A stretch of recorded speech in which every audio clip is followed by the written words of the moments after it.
bem, pessoal? Espero que todos estejam bem. A gente já fez um vídeo explicando sobre o canal, né? E esse é o canal do resumão dos animais que passaram pela nossa vida e que hoje já são estrelinhas, né? Alguns eu acredito que até não são ainda, mas passaram pela nossa vida. Eu vou falar o nome de alguns deles, tá? Porque foram mais de 300 animais. A gente não teria como falar de todos, mas eu espero que todos eles sejam representados dentro deste canal. Porque quando eu falo de animal, eu falo assim, com amor, com o coração cheio, né? De amor mesmo por todos esses bichos que passaram pela minha casa, tá bom?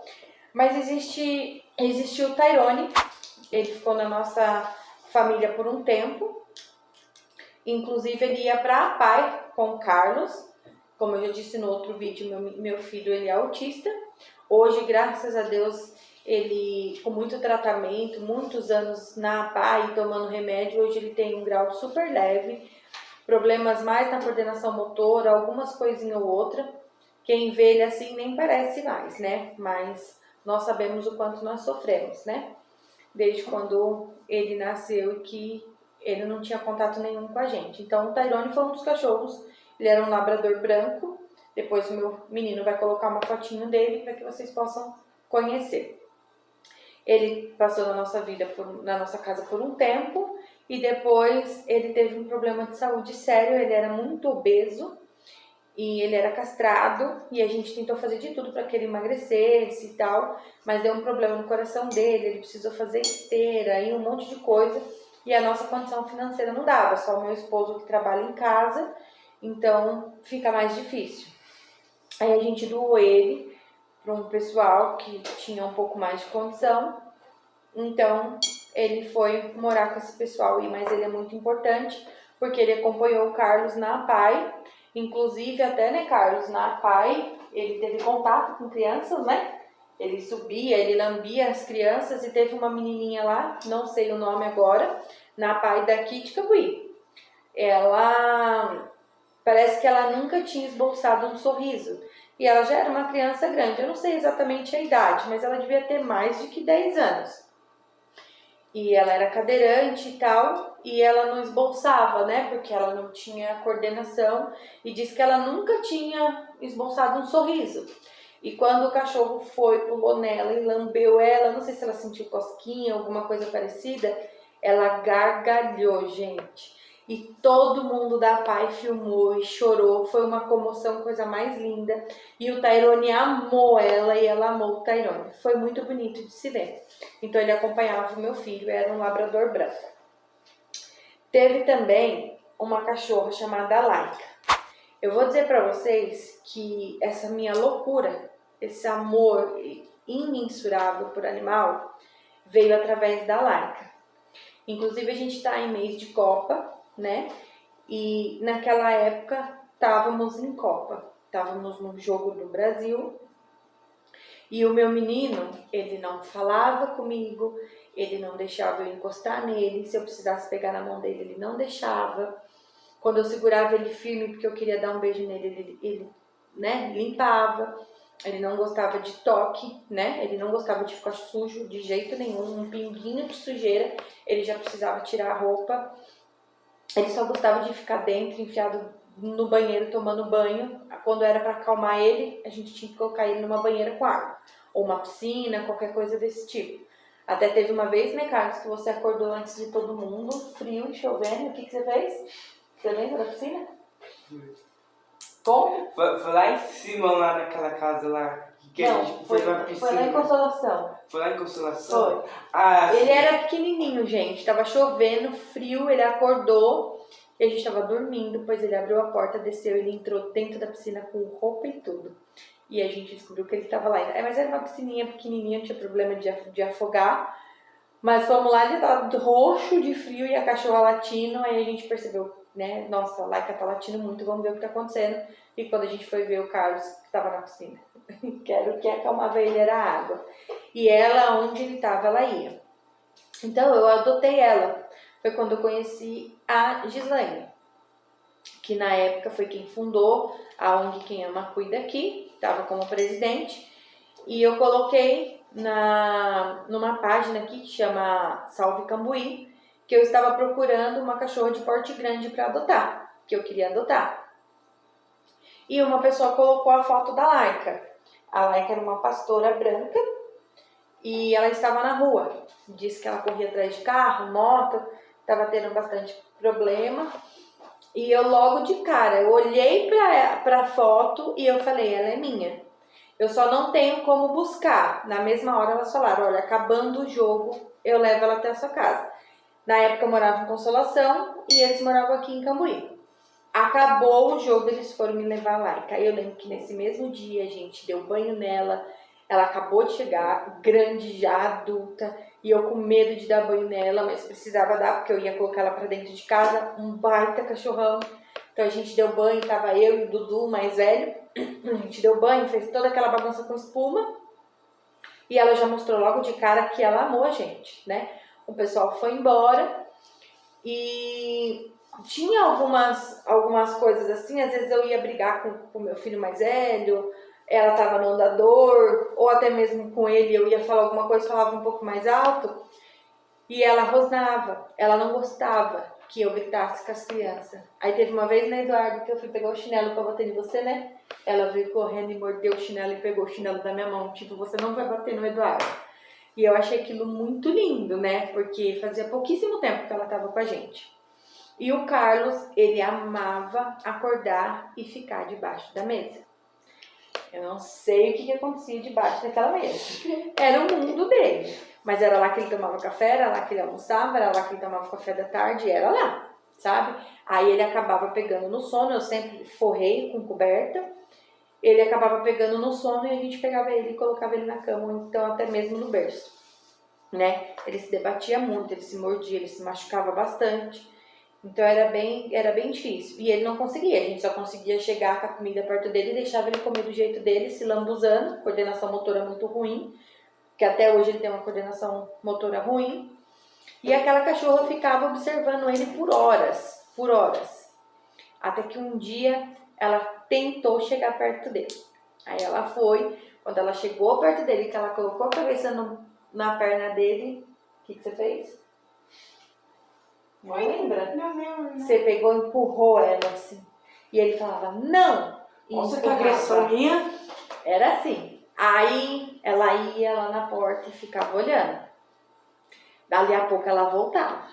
E ele empurrava, não! Às vezes ele ficava tão nervoso que ele apertava ela assim, ó. E fazia assim, de nervoso, porque ele não queria que nada e ninguém chegasse perto dele. Só que a Laika nunca desistiu do Carlos. Nunca. Mesmo ele apertando, mesmo ele dizendo não. Passou uns dias, ela tentava de novo. Passava uns dias, ela tentava de novo. Até um dia que eu deixei ele sendo cuidado por uma amiga minha. E eu precisei ir até a casa da minha mãe, que era pertinho da minha casa. E quando eu voltei, eu me deparei com a cena. Porque a gente já sabia que o Carlos estava ali e estava quietinho. Então ela estava cuidando da Kiara, que era menor. E eu cheguei e a Laika estava deitada. O Carlos estava com a perna borboletinha e a Laika foi e deitou com a cabeça nas pernas dele. E ele foi e colocou a cabeça na cabeça dela e ficou deitado na cabeça dela. Foi o primeiro ato de carinho que eu vi do meu filho. E aquilo me emocionou demais. Eu chorei muito, eu chorei horrores. Porque mesmo que não tivesse sido comigo, eu percebi que ele estava entendendo que carinho era bom. E assim foi passando o tempo e a Laika foi conseguindo outras coisas. Ela ia, lambia ele e ele ia e lambia ela também. Lascava a língua nela, enchia a língua de pelo. A gente mantinha ela sempre limpa, né? Sempre cuidadinha. E eu deixava, pessoal, porque pra mim era maravilhoso saber que meu filho estava tendo um contato. Mesmo no que fosse com o animal e não comigo. Até que teve uma vez que eu chamei ele e falei, Carlos, a gente vai pra vovó, vamos? E ele balançou a cabeça dizendo que sim. E ele odiava sair de casa. E a gente levantou. Quando a gente levantou, ele correu e pegou a coleira da Laika.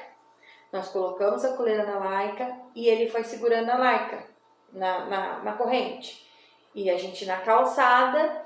E ele sabia que a gente ia até, num certo momento, a gente ia ter que atravessar E o Carlos nunca nem tinha tocado em mim. Eu que tocava nele, mas sem ele querer. E ele pegou e esticou a outra mão. Tipo, mãe, me dá a mão, porque agora a gente vai atravessar. E ali eu dei a mão pra ele e fui chorando até a casa da minha mãe. Minha mãe sem entender nada, eu chorando, e eu expliquei. Mas, infelizmente, a Laika viveu somente o tempo de colocar o Carlos para interagir com a gente. Quando o Carlos estava interagindo com todo mundo, quando o Carlos saiu da fralda, quando o Carlos foi para a escola, ela pegou a doença do carrapato. Foi uma coisa muito rápida, ela era vacinada, tudo. Inclusive, a gente morava numa casa de 3 andares, ela ficava no último andar, mas eu acredito que foi o destino dela. Ela era uma cachorra muito, muito especial para o Carlos. A gente procurou esconder dele porque a gente tinha medo do que poderia acontecer, de uma recaída, de uma regressão, né, do problema dele. Então a gente contou para ele que a gente tinha doado ela para uma outra pessoa que também tinha um problema igual dele e que ela ia ajudar ele e depois ela voltava. E quando ele ficou maior, a gente contou que ela tinha partido, tinha virado uma estrelinha, e hoje ela é o anjo da guarda dele, né? E o meu marido trabalhando, foi muito bonito, que eu levei a Kiara para se despedir dela. A Kiara era muito novinha. O meu menino chorou muito, se despediu dela. Eu também fiquei o tempo todo com ela, me despedindo dela, chorando muito. Aí deixei ela no cantinho dela lá na cobertinha. E o meu marido chegou do serviço e ele perguntou como ela estava, se ela tinha melhorado. E eu disse que eu achava que ela não ia passar daquele dia. E aí ele foi ver ela, ele foi e sentou assim na porta da cozinha, ela estava lá na coberta dela e ela não conseguia nem andar, gente. Ela se rastejava, era muita dor. E quando ele chegou, que ele sentou ali, ela veio rastejando, colocou a cabeça no colo dele, olhou pra ele e parece coisa de filme, mas é verdade, tá, gente? Eu não tô aqui pra mentir. Uma lágrima do olhinho dela desceu, o meu esposo começou a chorar abraçando ela, pedindo perdão porque ele já tinha feito de tudo, não tinha mais nada pra fazer por ela e que a gente queria poder ter feito mais por ela, por tudo que ela fez pelo nosso filho, né? E nesse exato momento ela morreu. Ela esperou o meu esposo chegar do serviço para que ela pudesse se despedir do meu esposo. Foi muito bonito. O que ela fez foi inacreditável. A minha mãe não conseguiu fazer. E, como dizem, cachorro é o melhor amigo do homem. A cachorrinha, no início, não, mas depois ela conseguiu fazer. E hoje em dia ela me ajudou muito com essas coisas, né? Porque se não fosse ela, ainda estaria, né, daquele jeito lá. Eu também rabugento, sem falar com ninguém, não interagir com ninguém. E hoje para você é mais fácil, né, fazer essas coisas. O Rafik, aí vem o Carlos, a parte difícil dele. O Carlos, por ele ser autista, ele tinha pânico de gato. Eu não sei porque gato nenhum tinha feito nada pra ele. Ah, aconteceu assim. Foi lá na roça da avó, que tinha o mata-burro, tinha um gato que sempre ficava lá.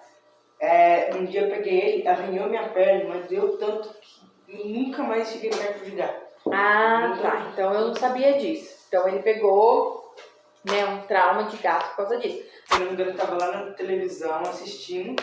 Aí do nada ele pulou assim no meu colo, desesperado, de carinho, desesperado. Até que uma hora ele começou a falar, e comecei a ficar me apaixonando com a... Aí ele se apaixonou pelo Rafik. Toda noite ele ia dormir comigo, todo dia ele me acordava lambendo no meu nariz, né?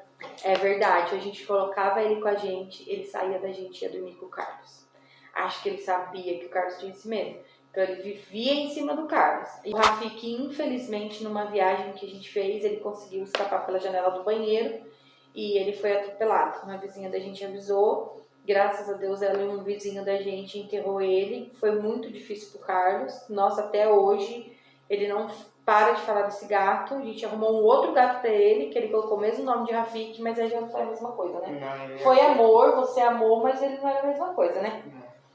A Rara foi uma gata que foi deixada no veterinário para que ela fosse sacrificada, porque ela ia ter que amputar uma pata da frente, desde o ombro. E aí o ex-dono dela achou que ela não fosse mais valer nada, não ia poder mais caçar, não ia poder mais nada. E eu conversando com o veterinário, falei, você acha que se... Aliás, ele perguntou pra mim, você acha que se eu castrar, se eu amputar a pata dela, ela vai ser feliz? E eu tenho uma gatinha que não tem um pé, né? Falei, bom, a Hope é muito feliz, e eu acho que ela também seria. Aí ele falou, o único problema é quem vai quem vai adotar, porque eu não posso mais ter animal. Eu falei, eu adoto. E adotei a Rara. A Rara era uma gata tricolor e foi ela que me fez me apaixonar em gato. Porque até então eu tinha tido a Melissa e a Dora, mas não foi esse amor igual eu tive ela. Ela viveu com a gente pouco tempo também, ela precisou ficar muito tempo internada, ela teve várias complicações e ela acabou partindo também, virando uma estrelinha. Tem a Mel é uma história bonita, ela é uma cachorra de rua, ela tinha tido 5 crias e todas as crias que ela tinha num dia de tempestade. Era muito engraçado. E sempre à noite, era sempre à noite, tempestade, todos os filhotes morriam. Só ficava ela e ela sofria muito. Ela era uma cachorra muito, muito triste. Ela era marronzinha, né? Amarelinha. O olho dela era Mel, por isso que a gente colocou o nome dela de Mel. E um dia eu peguei e falei, chega, ela não pode mais ficar perdendo os filhotes, que judiação. Eu vou levar ela pra castrar. No que eu falei que eu ia levar ela pra castrar, a pessoa foi combinar, mas ela já está prenha. Eu falei, meu Deus, e agora? Eu com um monte de bicho, não tinha mais onde enfiar bicho. Passou mais um tempo, quando eu vi que ela estava bem perto de criar, eu peguei ela, deixei ela dentro de um banheiro na minha garagem. E acho que foram 2 dias que eu peguei ela depois. Teve uma tempestade horrível à noite, de trovão, raio e tudo mais. Deu ter que descer meus cachorros, deixar eles dentro de casa, porque eles estavam com medo. E eu desci pra ver ela, né? Falei, nossa, tá, né, muito trovão, vou colocar ela pra cima, ela deve estar com medo também. Mas quando eu cheguei lá embaixo, ela tinha dado cria a 6 filhotes. Então, nesse dia, mais uma vez, ela teria tido filhos à noite, filhotinhos à noite, em dia de tempestade, e não teria conhecido nenhum. A Neguinha, ela era meu porto seguro. Se eu me sentia mal, eu corria pra ela. Se eu me sentia bem, eu corria pra ela. Eu conversava com ela, ficava com ela. E eu sentia que ela não entendia, porque todo o tempo que eu ficava conversando com ela, ela ficava olhando pra mim. Tinha vez que ela meio que chorava, ficava meio triste também. E ela, assim, ela era uma das minhas melhores amigas. Na época, na verdade, a minha única amiga, porque eu era muito Fechado, tímido, né? então na escola eu não tinha nenhum amigo, eu ficava a aula inteira quieto no canto, na minha, copiava a matéria, não conversava com ninguém. E ela era minha única amiga. E quando eu ia andar de bicicleta, que eu gostava de andar de bicicleta, quando eu pegava no guidão da bicicleta, ela saía de onde ela estava e já vinha e ficava abanando o rabo olhando pra mim. Eu abria o portão, ela ficava esperando. Eu saía com a bicicleta, ela saía atrás. E se eu podia atravessar a cidade, ela ia atrás comigo na onde eu fosse. E detalhe, ninguém podia cumprimentar ele encostando nele. Porque se encostasse nele pra dar a mão, pra falar oi, Dudu, au! Era logo uma mordida. Ninguém podia chegar perto dele. Ela mordia motoqueiro, sabe? Corria atrás de carro. E eu, com muito medo, também doei pra uma pessoa lá de Consolação que tem roça. Não sei hoje ainda se ela é viva ou não, porque ela eu não tive mais contato, né? Mas é uma cachorra que marcou muito a gente, porque o meu filho não conversava comigo dos problemas dele, ele sempre foi muito fechado.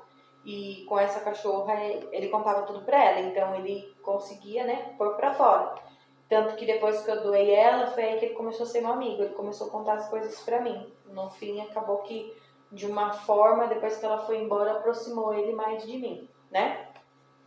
E por último, gente, não mais importante, a Quick, que foi a nossa primeira coelha, que a gente nunca imaginou que a gente fosse ter um coelho na vida.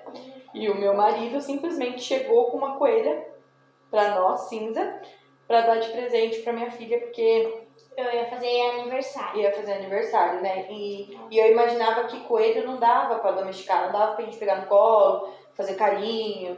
Não sabia nem o que eles comiam, eu tive que pesquisar, tive que perguntar pro veterinário, porque eu fiz curso de auxiliar veterinário com ele. E ele é muito nosso amigo, o Dr. Rodrigo.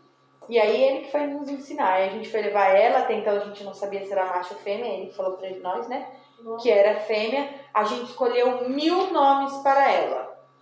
E nenhum ficou. Ficou um que simplesmente a Kiara foi chamar ela. Tipo, eu falei, Cui. Como que chama um coelho, né? Como Você falou, chama o coelho? cachorro a gente sabe que é É, gato. coelho é simples. Você coloca um nome. O nome é Quick. Você faz o primeiro nome e repete o primeiro nome. Quick. Tem essa aí que é chantilly. Só que eu botei chante. Chante e ela vem. Ela vem. Vamos chamar o coelho. Tá, e a Quick foi muito especial pra você, né, Kiara? Quer passar lá? Pode, No só. pastel. A Quick foi muito importante pra mim mesmo. Ela chegou do nada. Meu pai disse: eu vou chegar com um coelho de presente. Eu falei: eu não tô acreditando numa coisa dessa, não. Aí minha mãe disse: mas a gente não tem nada pra fazer. A gente não tem caminha ainda, a gente não tem nada, a gente não tem nem lugar pra pôr esses bichos. Eu falei: não, a gente vai lutar hoje, a gente vai buscar hoje. Aí falou assim: hoje não dá, porque já tá à noite. Eu falei: tá bom, então amanhã a gente busca. Eles falaram: a gente vai ver. Minha mãe disse que não tinha lugar nada. Pensei na minha cabeça, arrumei um lugar. Tem um quarto sem terminar. Tem um quarto da mãe, tem um banheiro sem terminar no quarto da mãe. Aí eu peguei uma caixa de papelão que tinha lá, né? Aí a gente pôs uma cobertinha lá Fez dentro. duas portinhas, né? E 2 portinhas. A gente pegou um ursinho, tacou lá dentro. Pra ela se sentir aconchegante. Né? A gente comprou ração, Uma tudo capinha, direitinho. No mesmo dia que a gente comprou a ração, tudo, a gente adotou ela. A gente pegou ela e no dia também que ela morreu, eu fiquei super, mega triste. Eu só vi o corpo dela lá e eu achava que ela tava fazendo isso de brincadeirinha. Tipo, na hora eu comecei a rir e chamar minha mãe, porque eu falei: mãe, eu acho que a Quick tá fingindo de morta. Só que quando ela chegou lá, ela levantou assim a cabeça e tava cheia de sangue. Infelizmente, o nosso cachorro mordeu ela. Então é isso, pessoal. Mas esse vídeo é o segundo vídeo nosso. Espero que vocês tenham gostado. Eu sei que por enquanto tá vídeo cansativo, longo, a gente só falando. Mas o próximo a gente já promete que vai começar a trazer os pets, tá bom? Boa noite, que vocês tenham um bom dia amanhã, né? E que tenha gostado. Continua aí nos likes, acompanha a gente, se inscreva no canal, ative o sininho. E é isso. Um beijão pra todo mundo. Boa noite. Beijo. Tchau, gente. Falou!